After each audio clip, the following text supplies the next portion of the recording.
Primeira Carta de Pedro, capítulo 1. Eu, Pedro, sou um apóstolo em missão por Jesus, o Messias, escrevendo aos exilados dispersos nas regiões do Ponto, da Galácia, da Capadócia, da província da Ásia e da Bitínia. Não falta ninguém. Ninguém foi esquecido. Deus, o Pai, está de olho em cada um de vocês e decidiu, pela obra do Espírito, mantê-los obedientes por meio do sacrifício de Jesus. Que tudo de bom seja enviado da parte de Deus a vocês. Que Deus nós temos! E como somos felizes em tê-lo, o Pai do nosso Senhor Jesus. Pelo fato de Jesus ter ressuscitado dos mortos, recebemos uma vida nova e temos tudo na vida, até mesmo um futuro no céu, que começa agora. Deus está atento a nós e ao futuro. O dia em que vocês terão tudo isso, vida restaurada e integral, está chegando. Sei quanto vocês se sentem bem com isso, ainda que nesse meio tempo tenham de enfrentar todo tipo de provação. O ouro puro passado pelo fogo sai comprovadamente puro. A fé genuína que passa pelo sofrimento sai comprovadamente genuína. Quando Jesus consumar tudo, será a fé que vocês têm, não o ouro, que Deus vai apresentar como prova da vitória dele. Vocês nunca o viram, mesmo assim o amam. Vocês ainda não o veem, mesmo assim confiam nele, rindo e cantando. E continuam crendo. Por isso, vão conseguir o que querem, salvação plena. Os profetas que previram o presente momento fizeram muitas perguntas acerca do dom da vida que Deus estava preparando. O Espírito do Messias já havia revelado antes que o Messias passaria por sofrimento seguido de glória. Eles queriam saber quem e quando. Tudo que informaram a eles foi que estavam servindo vocês, que por ordem do céu agora ouvem por vocês mesmos, por meio do Espírito Santo, a mensagem do cumprimento daquelas profecias. Percebem como são privilegiados? Os anjos dariam qualquer coisa para se envolver nisso. Por isso, arregassem as mangas. Ponham a mente para funcionar e estejam prontos para receber o dom que está para chegar com a vinda de Jesus. Não se acomodem aos velhos caminhos do pecado, quando vocês só faziam o que queriam. Naquele tempo, vocês não conheciam nada, mas agora conhecem. Como filhos obedientes, andem no caminho da vida moldado pela vida de Deus, uma vida ativa e cheia de santidade. Deus disse: eu sou santo, então sejam santos. Vocês pedem ajuda a Deus e Ele atende. É um bom pai. Mas não se esqueçam de que é também um pai responsável e não vai deixar que vocês vivam na lama. A vida de vocês é uma jornada que deve ser empreendida com uma profunda consciência de Deus. Custou muito caro para Deus tirá-los daquela vida sem rumo e vazia em que vocês foram criados. Ele pagou com o sangue sagrado de Cristo. Vocês sabem disso. Ele morreu como um cordeiro sem culpa. E não foi algo impensado. Ainda que só agora, no fim dos tempos, o plano tenha vindo a público, Deus sempre soube o que ia fazer por vocês. É por causa do Messias sacrificado, a quem Deus depois glorificou e ressuscitou, que vocês confiam em Deus e sabem que têm um futuro nele. Agora que vocês purificaram a vida por meio da verdade, amem-se uns aos outros, como se a vida de vocês dependesse disso. A vida nova que possuem não é como a velha vida. O velho nascimento de vocês veio de semente mortal. O novo nascimento vem da palavra viva de Deus. Pensem nisto. Uma vida concebida pelo próprio Deus. Foi por isso que o profeta disse: a vida velha é como a grama. Sua beleza se vai como as flores do campo.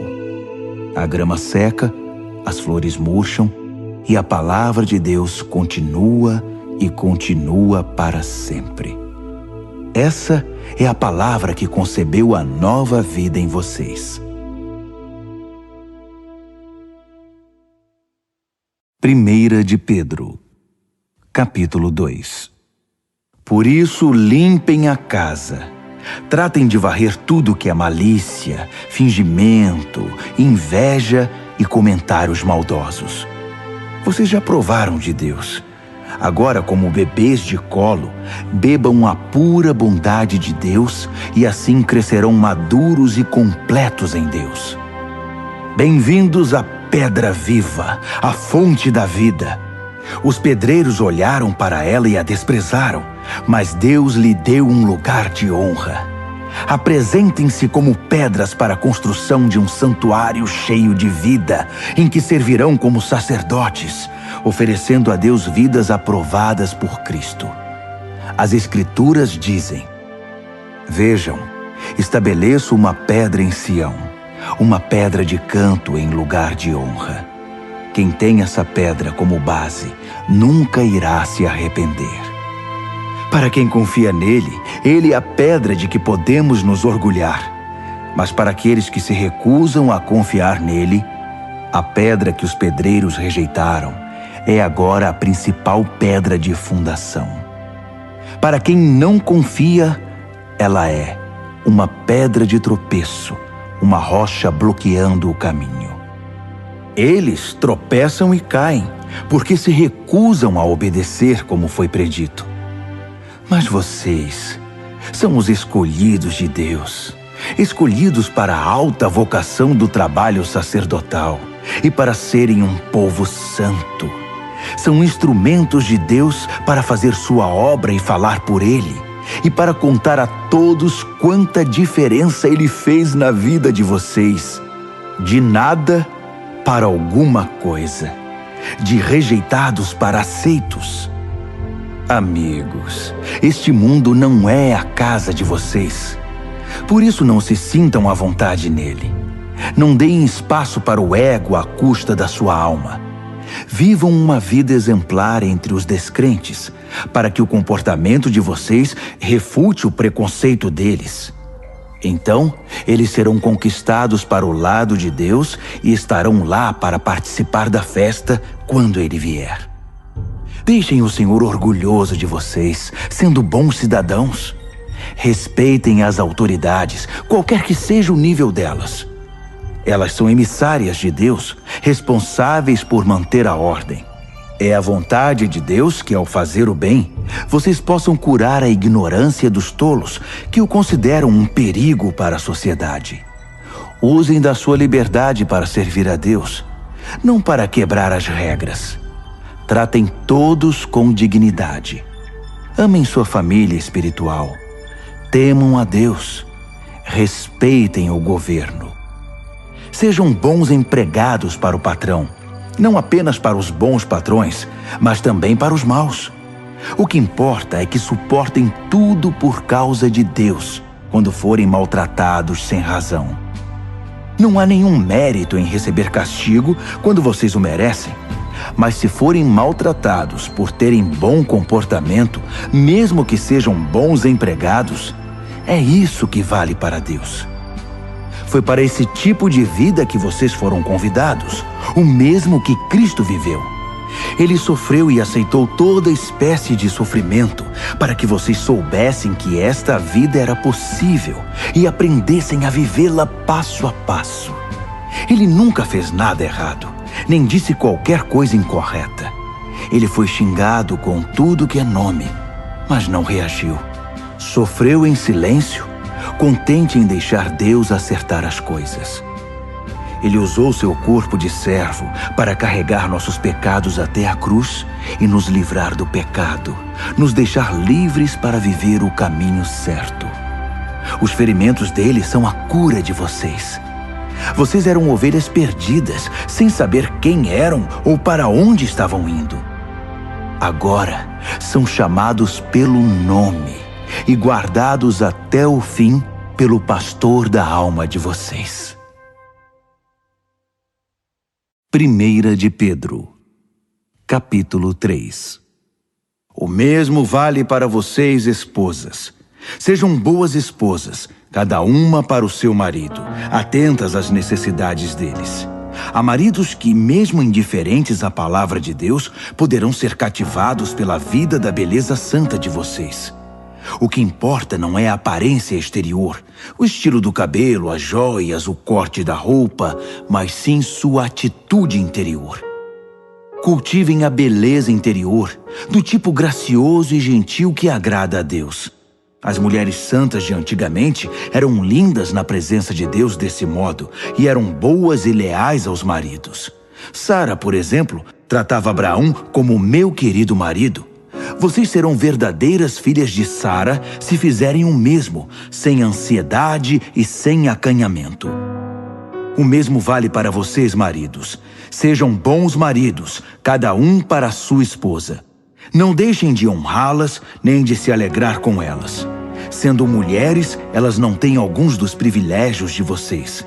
Mas na nova vida, sob a graça de Deus, vocês são iguais.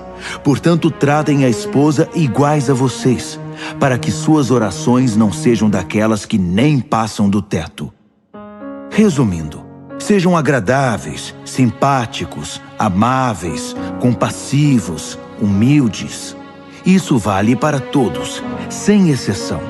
Nada de retaliação, nada de língua afiada para o sarcasmo. Em vez disso, abençoem, que é a obrigação de vocês. Assim serão uma bênção e também receberão bênçãos. Quem quer abraçar a vida e ver dias cheios de bem, eis o que tem de fazer. Não diga nada maldoso ou capaz de ferir. Despreze o mal e cultive o bem. Persiga a paz com todo empenho. Deus aprova tudo isso, ouvindo e respondendo bem ao que é pedido. Mas volta as costas para os que fazem o mal. Se vocês fazem o bem com o coração e a alma, quem os impedirá? Ainda que sofram por causa disso, é o melhor para vocês. Não deem uma segunda chance à oposição. Em condições favoráveis ou desfavoráveis, mantenham um coração atento em adoração a Cristo, Senhor de vocês. Estejam prontos para falar e explicar a qualquer um que perguntar por que vocês adotaram esse estilo de vida, sempre com a maior gentileza. Tenham uma consciência tranquila na presença de Deus, de modo que quando as pessoas jogarem lama em vocês, não consigam sujá-los. Seus inimigos vão acabar percebendo que eles é que precisam de um banho. É melhor sofrer por fazer o bem, se é isso que Deus quer, que ser punido por fazer o mal. Afinal, o que Cristo definitivamente fez, sofreu por causa dos pecados dos outros, o justo pelos injustos. Ele enfrentou tudo isso, foi morto e ressuscitou para nos conduzir a Deus. Ele proclamou a salvação de Deus às gerações anteriores que estavam na prisão por não terem escutado.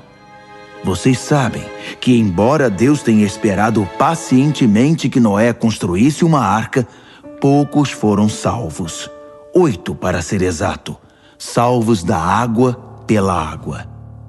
A água do batismo faz o mesmo por vocês, não por limpar a sujeira da pele, mas por apresentá-los diante de Deus com uma consciência pura por meio da ressurreição de Jesus.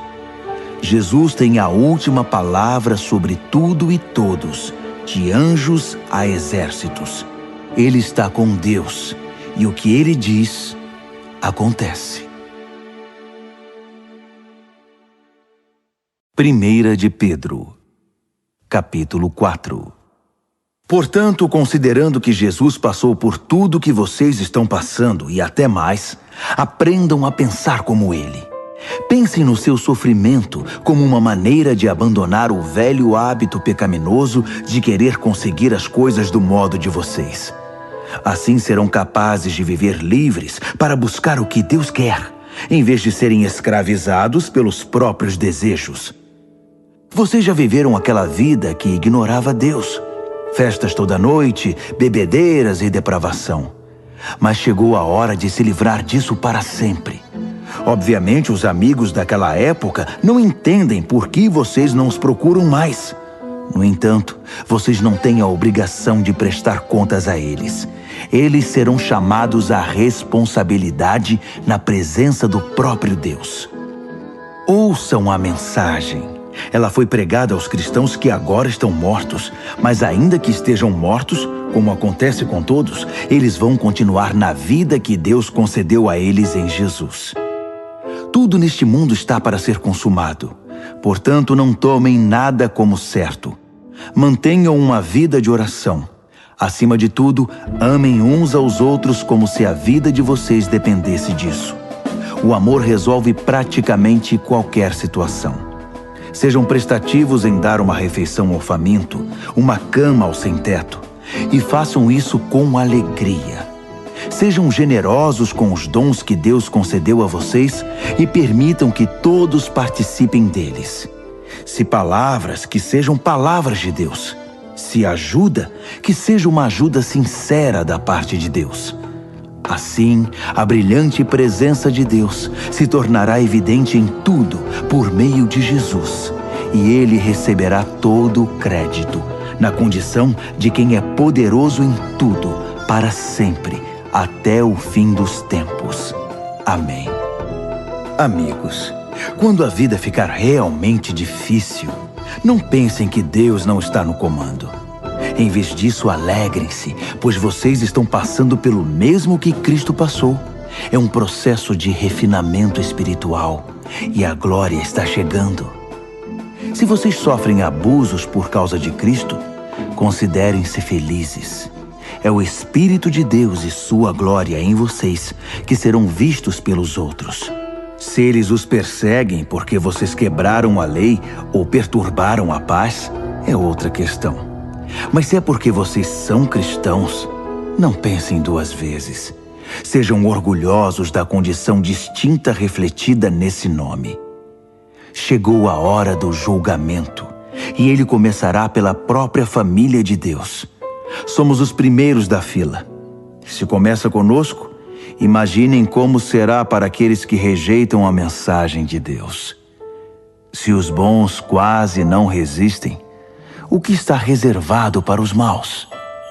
Então, se vocês acham que a vida está difícil porque estão fazendo o que Deus mandou, fiquem tranquilos, confiem nele. Ele sabe e sempre saberá o que está fazendo.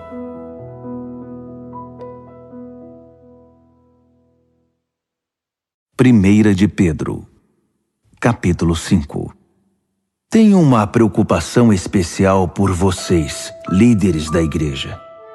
Sei o que é ser líder, participar dos sofrimentos de Cristo e também da glória futura. Esta é minha preocupação, que vocês cuidem do rebanho de Deus com todo o cuidado de um pastor. Não porque são obrigados, mas porque desejam agradar a Deus.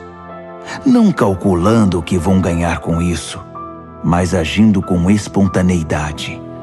Não como mandões, dizendo aos outros o que fazer, mas apontando o caminho com toda gentileza. Quando Deus, que é o melhor pastor de todos, manifestar ao mundo seu domínio, Ele verá que vocês agiram corretamente e não economizará elogios. E vocês que são mais jovens devem seguir seus líderes. Mas todos vocês, líderes e liderados, devem ser humildes uns diante dos outros, pois Deus é contra os orgulhosos, mas tem prazer em pessoas simples. Portanto, contentem-se com o que são e não empinem o nariz. A mão de Deus é forte e está sobre vocês. Ele os exaltará no tempo certo. Vivam livres de preocupação na presença de Deus. Ele toma conta de vocês. Tenham uma mente tranquila, mas estejam sempre atentos. O diabo está querendo atacar e não quer outra coisa senão apanhar vocês desprevenidos. Não baixem a guarda. Vocês não são os únicos a enfrentar momentos difíceis.